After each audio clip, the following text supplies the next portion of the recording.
is I happen to believe that Henry Kissinger was one of the most destructive secretaries of state in the modern history of this country. I am proud to say that Henry Kissinger is not my friend. I will not take advice from Henry Kissinger.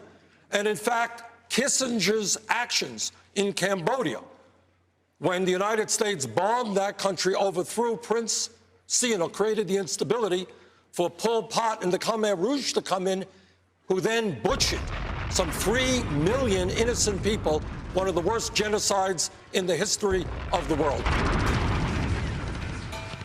While things are stable in Cambodia, next door in Vietnam, trouble is brewing, and by 1965, a bloody war is raging. Hundreds of thousands of American soldiers are fighting the Viet Cong guerrillas and North Vietnamese troops. Sihanouk, powerless to prevent it, lets the North Vietnamese funnel weapons and supplies through the eastern part of his country along a route that is known as the Ho Chi Minh Trail. In much the same way, he turns a blind eye to American B-52s bombing the trail. With China and Russia on one side supporting North Vietnam, and the U.S. and its allies on the other, Sihanouk, desperate to keep Cambodia neutral, performs a high-wire act, hoping he can play enemies against each other. Ultimately, the U.S. secretly bombs Cambodia, sweeping all the way to the Thai border and killing hundreds of thousands of civilians. There's absolutely no doubt that the bombing of Cambodia by the United States inflicted severe damage on the country, that these were often bombings at very high altitude without much intelligence about any specific targets, and many civilians suffered. This was, almost all of the experts say, a huge boon to the Khmer Rouge in their recruitment. I don't think there's any question that the bombing did contribute to the Khmer Rouge's rise to power. The war of the Khmer Rouge, here it involves American war in South Vietnam.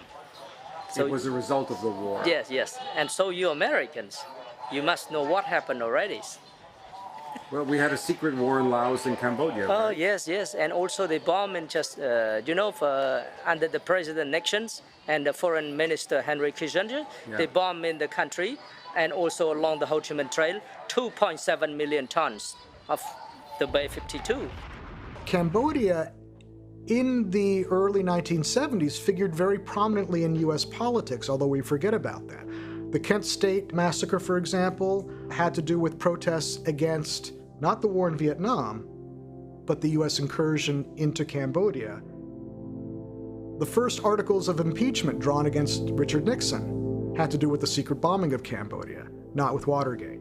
So this is a country that for a brief time figured very prominently in U.S. politics. It was Nixon's view, Nixon and Kissinger, there was one word that they put a lot of weight on, that's brutality. You're dealing with people and you have to be brutal in your use of power. The mistake was linking Cambodia to Vietnam. That was Kissinger who said it in the message, we linked the two. The bombing was supported as a brutally necessary way of maintaining the credibility of the United States, which was still in the midst of the Cold War. Seeing he's losing control of his country, Sihanouk breaks off relations with the U.S. and turns to China and the Soviet Union for aid. This is a game changer for the United States. While Sihanouk is visiting France, his second-in-command, General Lon Nol, apparently with CIA help, cuts the wire and the king falls. We believe that it was the CIA had concocted this coup against Prince Sihanouk, the chief of state. And it was in March 1970. And then we have General Lon Nol, who's a strong man for the Americans. The problem with Lon Nol is, although he was initially appeared to be pliable, he was actually kind of crazy. He was into astrology. He was a terrible leader. There was an incredible amount of corruption. Massive amounts of U.S. military aid were just being stolen by his forces. Immediately upon seizing power, Lon Nol is faced with a revolution in the countryside instigated by the Khmer Rouge and its leader, Pol Pot. Pol Pot, his real name is Salat Sar. He actually grew up in the royal palace where his uncle was an employee. Because of that connection, he actually managed to get a government scholarship to go to Paris to study. And he was convinced that Marxism-Leninism was the salvation to Cambodia, which was a feudal state, in his view, run by a monarch. These were really, really difficult conditions. In the 10 years or so that Pol Pot and his followers lived up there, simplicity and starkness, the lack of a gray area, the lack of compromise, they really became extremists in the literal sense of the word during that time. Now, they might have very much kind of been snuffed out and left as a footnote in history had it not been for the March 1970 coup that toppled Norodom Sihanouk. The Cambodians believed in Sihanouk. That was the right approach. They wanted to be Cambodian, Khmers, and they were not interested in replacing French colonialism with American colonialism. The United States did not understand.